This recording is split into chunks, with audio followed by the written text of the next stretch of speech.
Bacı deyir ki, mən hər dəfə ərimə ikinci evlilikdən danışanda, ona sən hələ mənim haqlarımı ödəməmsən.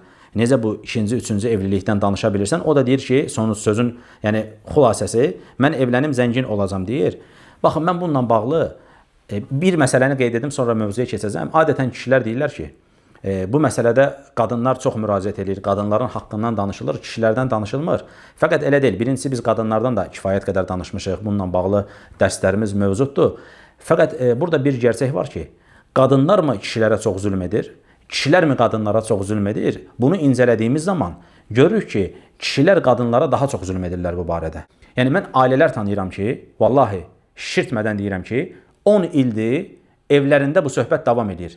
İkinci evlilik, ikinci evlilik, ikinci evlilik. Fəqət o qardaş ikinci evliliyə yaxın belə durmayıb. İndi sual, bu 10 il içərisində qadın kişiyə daha çox zülm edib, yoxsa kişi qadına daha çox zülm edib? Qardaşım, sən bilməlisən ki, yəni sən hər dəfə gəlib evdə ikinci evlilik söhbəti eləyəndə, bir, o qadın əziyyət çəkir. Çəkir yoxsa yox? Əziyyət çəkir.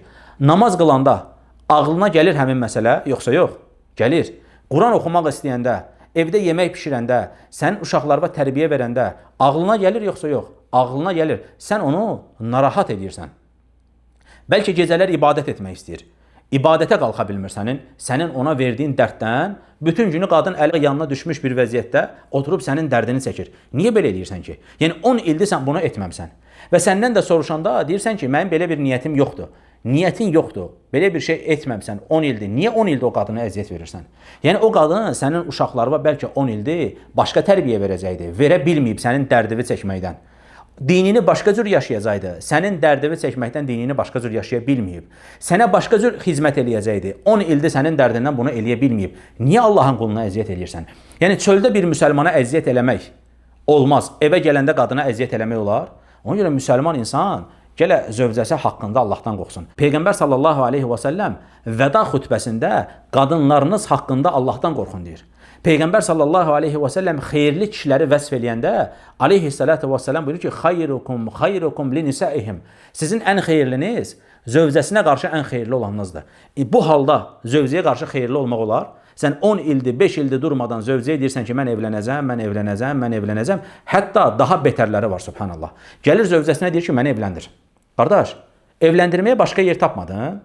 Qadına niyə əziyyət edirsən ki? Yəni, məsələ burada, yaxın, yanlış anlaşılmasın. Evlənib evlənməmə məsələsi deyil. Nə burada evliliyə təşviq etmirəm, nə də evlilikdən çəkindirmirəm. Yəni, istəyən, haqlarını ödəyən bu vəziyyətdə yox. Zövcəsini ac-susuz saxlayıb, mən evlənəcəm deyən bunlar ayrı bir dərddir. Bunlardan yox. O insanlar ki, maddi durumları yerindədir, o insanlar ki, haqqını ödəyirlər, zülm etmirlər, o insanların evlənməsi onlarla öz ailələri arasında olan məsələdir. Biz bura müdaxilə etmirik. Yəni, evlənsə, kimsə bunu bundan dolayı qınaya bilməz. Hətta bir bacımız bundan dolayı o adamdan boşanma tələb eləsə, biz o qadını qınayırıq ki, şəriət səni qınayır. Bizim qınamağımızı boş ver, şəriət səni qınayır. Çünki sən haqqın olmayan bir şeyi, haqqın olmayan bir səbəblə boşanırsan. Haqqın olmayan bir səbəblə boşanırsan, Allahdan qorxman gərəkir. Sən müsəlman qadınsan. Sən demokrat bir qadın deyilsən, düzdür? Demokrat qadınsansa denən ki, mən yolum ayrıdır. Elhamdülillah, sənin yolun ayrı. Amma yox, müsəlman qadınsansa, şəriətin sənə izin verdiyi yerdə boşana bilərsən. Şəriətin sənə izin vermədiyi yerdə sən boşana bilməzsən. Bu ayrı bir məsələ. Bir də düşün ki, adam zülm edir. Adam haqları ödəmir. Və ha belə gəlir, dediyim kimi, ikinci evlilik, ha belə üçüncü evlilik və qadına bundan dolayı əziyyət edir. Sən təsəvvür elə ki, adam gəlir zövcəsinə deyir ki, məni evləndir. Qardaş, sən evlənmək istəyirsən? Qardaş, get başqa yerdə evlən də. Yəni, sən niyə gəlib bu qadına zülm edirsən? Niyə bu qadına əziyyət edirsən? Yəni, az öncə dediyim kimi, çöldə bir müsəlmana əziyyət eləyəndə narahat olursan. Qardaşın haqqına girdim. Bu zövcənin haqqı yoxdur, yəni.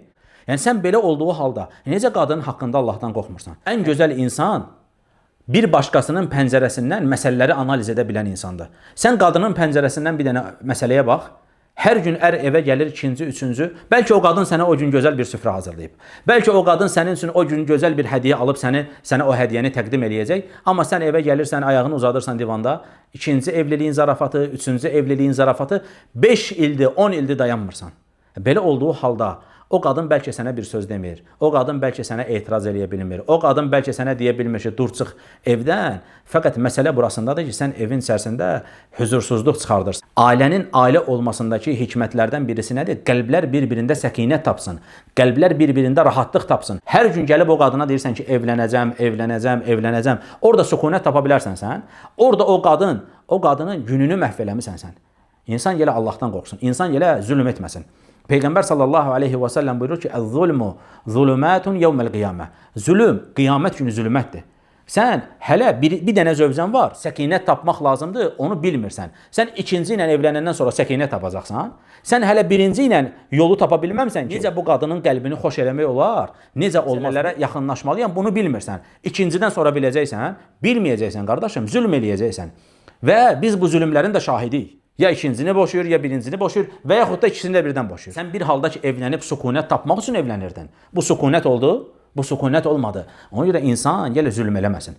İnsan gələ Allahdan qorxsun. Bir məsələ, Şeyx Hüseynin gözəl bir sözü var. Deyir ki, ey Allahın qulu, sən deyir, necə qızına müamilə edilməsini istəyirsənsə, başqa bir kişinin qızına da elə müamilə elə deyir. Necə öz qızına müamilə edilməsini istəyirsənsə, hansı bir ata razı olar ki, qızının əri hər gün evə gəlib desin ki, mən bugün evlənəcəm. Və sən də gəlib görürsən ki, sənin qızın kədərlidir, sənin qızın üzülüb. Hər gün gəlir deyir ki, evlənəcəm.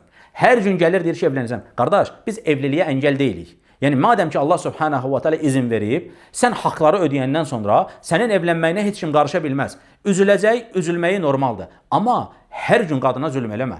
Evlənəndə gəlib deyərsən ki, anlatarsan, onu xoş halını xoş eləyə-eləyə, məsələləri izah eləyə-eləyə, sağdan soldan yaxınlaşaraq başa salarsan durumu və o şəkildə qəlbini çox qırmamaq qeydi ilə bunu eləyərsən baş göz üstünə. Bundan dolayı da qınanmazsan.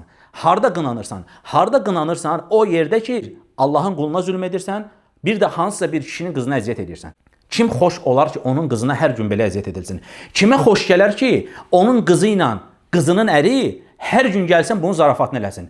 1 il, 2 il, 3 il, 5 il, 10 il, 10 ildir qız kədərlidir. Niyə? Əri gəlir ondan belə zarafat edir. Ona görə öz qızımıza rava bilmədiyimiz şeyləri başqa kişinin də qızına rava bilməməliyik. Çünki əl-cəza'u min cinsil əməl. Cəza, qarşılıq əməlin cinsinə görədir. Sən bir kişinin qızına zülm eləyirsən, sabah da görəcəksən ki, başqa birisi sənin qızına zülm eləyir. Ona görə Allahdan qorxmaq lazımdır. Allahdan qorxmaq lazımdır. Edəcəyimiz şeyləri doğru düzgün etməliyik. Madəm sən belə bir niyyətin var, madəm belə bir yola girmək istəyirsən, gəl bilən bir insanla, bu yolda təcrübəli olan bir insanla istişarə et. Heç vaxt sənin o istişarə eləmiş olduğun bir adam sənə deyə bilməz ki, ged evdə otur, hər evə girəndə denən ki, evlənəcəm.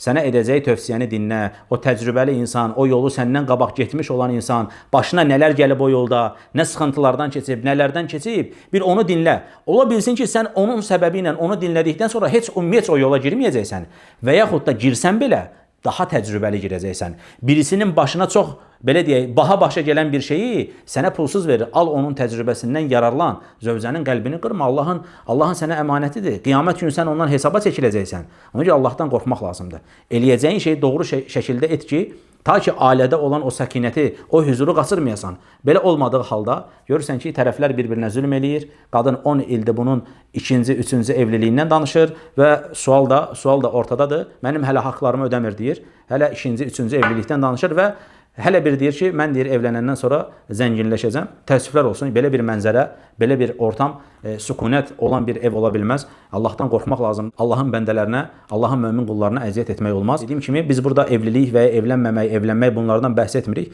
Tamamilə danışmış olduğumuz şey başqa bir şeydir. Ağıl sahibləri nə demək istədiyimizi anlayır. Fəqət nəfsinə düşkün olan insanlar, məsələləri doğru, hələ qarşıdakının danışdığı şeyi anlamayan insanlar isə təəssüflər olsun ki, onlara anlata biləcək də çox da bir şey yoxdur. Hər insanın bir anlayış səviyyəsi var. Artıq hər kəs öz anlayış səviyyəsinə görə məsələləri anlayacaq. Allah ən doğrusunu bilir.